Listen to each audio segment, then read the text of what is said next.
Hello students, welcome to my channel. This is Roshan शर्मैक्स।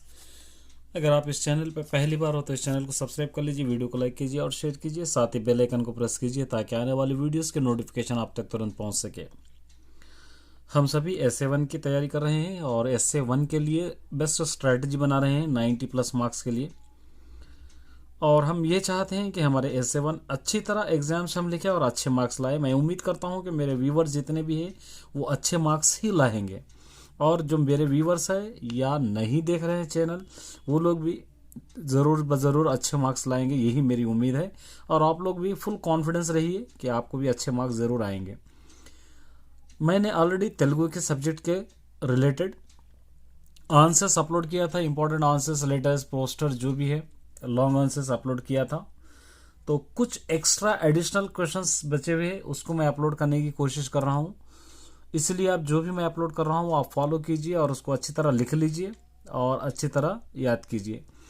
अभी मैं ये तेलुगु के साथ साथ मैथमेटिक्स से भी अपलोड करूँगा क्योंकि टाइम हमारे पास बहुत कम है। इसलिए जो भी अगर कोई स्टूडेंट मेरे नए व्यूवर है तो वो लोग ज़रूर इसको सब्सक्राइब कर ले ताकि इस चैनल का फ़ायदा आप उठा सकें। चलिए हम जानते हैं कि एग्जाम्स में SA1 हो या एनुअल हो, कभी कभी क्या होता है कि दोनों पोएम्स में से किसी एक पोएम को लिखो कहकर आता है, लिखने के लिए आता है। और कभी कभी ऐसा होता है कि पोएम भी आता है साथ ही भावम भी आता है, कभी भावम भी लिखो कहकर आता है। तो हम गफलत में नहीं रहना चाहिए कि सिर्फ पोएम आएगा, कभी इत्तेफाकन से पोएम नहीं आएगा, भावम आ जाएगा, पोएम देकर लिखो तो हम कंफ्यूज हो जाएंगे। इसलिए हम हर तरीके से तैयार रहेंगे। चलिए हम स्टार्ट करेंगे। वेरी इंपॉर्टेंट भावम्स मैं अपलोड करूँगा, आप इस लेसन में से ये ले सकते हैं। బ్రతిక వచ్చుగాక బహుబంధములైన వచ్చుగాక లేమి వచ్చుగాక జీవధనములైన జడుగాక పడుగాక మాట తిరుగులేరు మనుధనులు। ये पोएम ऑलरेडी हम पढ़ चुके हैं, फिर भी देखिए।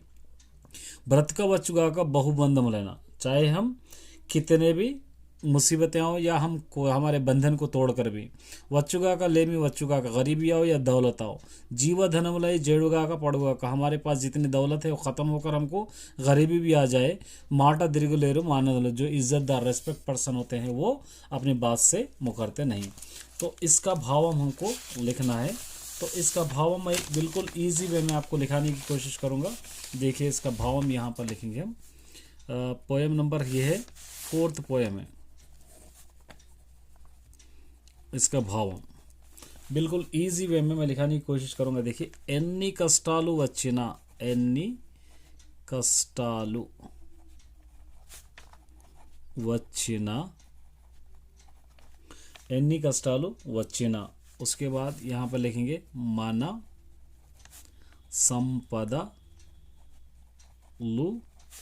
పోయినా, हमारी दौलत भी जाए, कितने मुसीबत आए चाहे हमारी दौलत भी जाए।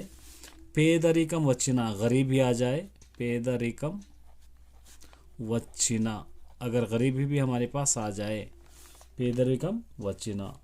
जीवितम कष्टाल पालैना, जीवितम जिंदगी मुसीबतों से घिरी हुई हो जाए, कष्टाला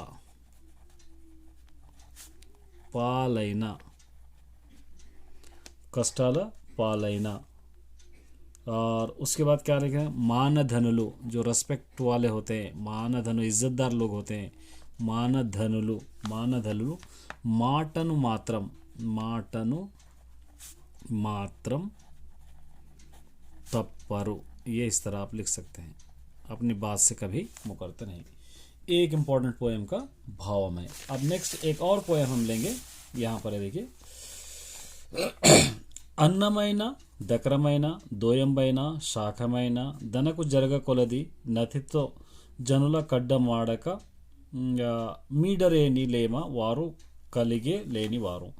अन्नమైన, हम पढ़े थे, खाना हो या बटर मिल्क छाछ हो या पानी हो, आखिरी में या हमारे पास सालन भी है, तो हमारे पास जितना है उतना हम जो मेहमान आते हैं उनको देना चाहिए। उस तरह मेहमान की मेहमानी नवाजी नहीं कर रहे तो वैसे लोग दौलतमंद रहकर भी गरीबों के बराबर मुफलिस के बराबर है बोलकर हम कह सकते हैं। चलिए इसका आंसर हम लिखेंगे, क्वेश्चन नंबर 5 का भाव हम लिखेंगे। बहुत आसान वर्ड्स में मैं आपको लिखा रहा हूँ, देखिए ये भाव हम लिख सकते हैं। अन्नमैना खाना हो, मज्जिगैना या बटर मिल्क, మజ్జిగైనా, నీళ్ళైనా, पानी हो, నీళ్ళైనా। और उसके बाद చివరకు आखिरी में చివరకు కూరైనా, सालन भी हो, కూర అయినా, सालन भी हो, तनकु अपने को, ఉన్నంతలో जितना भी है हमारे पास, అతిథులకు, अतिथुలకు పెట్టాలి, मेहमानों को देना चाहिए। अट्ला పెట్టని వాడు, ऐसा नहीं देने वाले, अट्ला పెట్టని, अट्ला పెట్టని వాళ్ళు, ऐसे नहीं देने वाले, अट्ला పెట్టని వాళ్ళు। धनम उन्ना, दौलत रहे भी तो, धनम उन्ना, दौलत रहे कर भी दरिद्रुले माने मुफलिस ही है। इस तरह आप इसको ए पोएम को लिख सकते हैं। ये आप अच्छी तरह याद कीजिए। फिफ्थ लेसन में क्या कीजिए आप, फिफ्थ लेसन में एक पोएम इंपॉर्टेंट, इसके अंदर से 3 पोएम्स के भाव में इंपॉर्टेंट है, आप याद करके जाइए। पहला पोएम ये है, तल నుండి విషము ఫణికిని వెలయంగా తోక నుండు వృశ్చిక మునకున్, तल तोक यनुक यंडु खलकुनकु निलुवेल्ला विषमु गदरा सुमति। मतलब सांप के सर में जहर होता है, बिच्छू के दुम में जहर होता है, और न दुम में ना ही सर में, बल्कि जो बुरा इंसान होता है वो उसके पूरे जिस्म में जहर होता है। इसको हम भावम देखेंगे।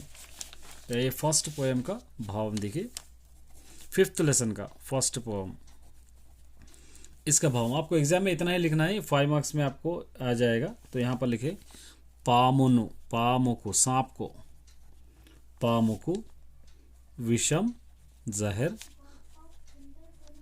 तललो सर में, उंटुंदी रहता है। और उसी तरह बिच्छू को, तेलु को,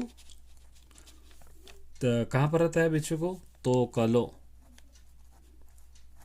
तोकलो विषम जहर उंटुंदी रहता है, उंटुंदी। और उसी तरह कानी लेकिन, చెడ్డవాని की बुरे आदमी को, చెడ్డవాని की, చెడ్డవాని की शरीरमंता, शरीरमंता पूरे जिस्म में विषमे जहर ही रहता है। इस तरह आप इसको लिख सकते हैं। एक भावम हो गया एक पोएम का। इसके अंदर और पोएम, सेकंड पोएम ये भी ले सकते हैं, ये भी बहुत इंपॉर्टेंट पोएम है। देखिए, ఎప్పుడు సంపద కలిగిన అప్పుడు బంధువులు వత్తురది ఎట్లన్నా, తెప్పలుగా చెరువు నిండిన కప్పలు 10,000 చేరు కదరా సుమతి। जब भी दौलत आती है, रोज़ाना मेहमान आते रहते हैं। जिस तरह एक जगह पानी जमा हुआ तो हज़ारों मेंढके जमा होते हैं, उस तरह दौलत चले गई तो फिर मेहमान चले जाते हैं। तो इसको हम भावम लिखेंगे। इसका यहाँ पर हम सेकंड पोएम का भावम, तो यहाँ पर क्या लिख सकते हैं हम लोग, చెరువు, చెరువు నిండా, చెరువు నిండా నీరు माने तालाब भर के पानी, नीरू चेरागाने पहुँचते ही, चेरागाने पहुँचते ही, वेला हजारों, कोलदी हजारों, कप्पलू मेंढके चेरुताई पहुँच जाते हैं। जहाँ पर पानी जमा हो जाता है वहाँ पर मेंढके जमा हो जाते हैं। और अदे विधंगा यहाँ पर लिखेंगे, इसी तरह, अदे विधंगा इसी तरह, मनुष्य दग्गरा इंसान के पास, मनुष्य दग्गरा संपदा दौलत ఎక్కువ ज़्यादा ఉంటే रहे तो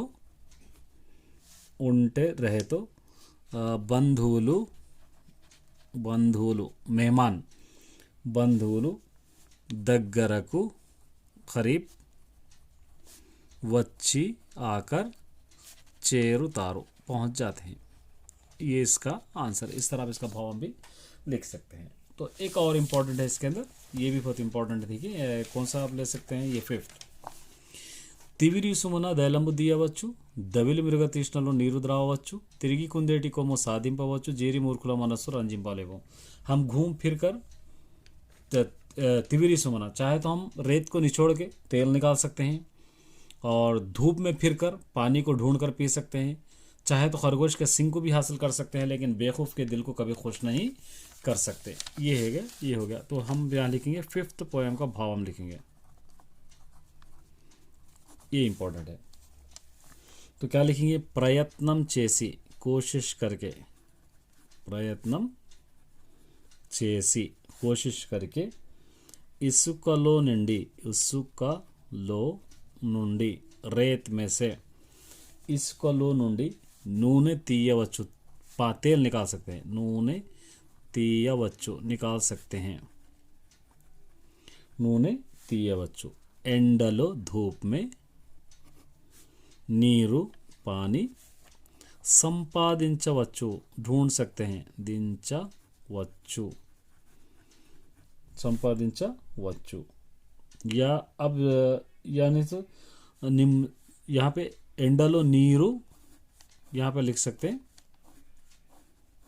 ये हार्ड हो जा रहा है आपको. एंडलो नीरू. तो उसके बाद क्या लिखेंगे हम लोग? साधिंची तागवच्चु, ये लिख लीजिए आप, साधिंची तागवच्चु, त्रागवच्चु, ये लिख लीजिए आप, त्रागवच्चु. धूप में हम ढूंढ कर पढ़ सकते हैं.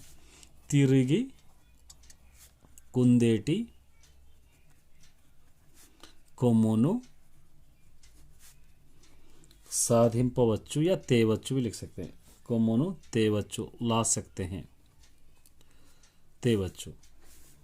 खरगोश के सिंग को भी हम हासिल कर सकते हैं, लेकिन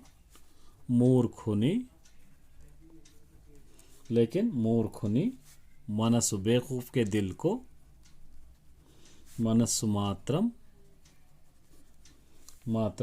संतोष पेट्टलेमु, खुश नहीं कर सकते, पेट्टलेमु.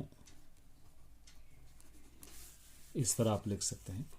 तो ये पोएम के आपके भावम है. इतना याद करके जाइए, आपको कैसे भी आपको एग्जाम्स लिखना है और वेरी इजी वे में है, और धीरे धीरे करके मैं सभी अपलोड करूंगा. तब तक के लिए चैनल पे बने रहिए. Best of luck all the students.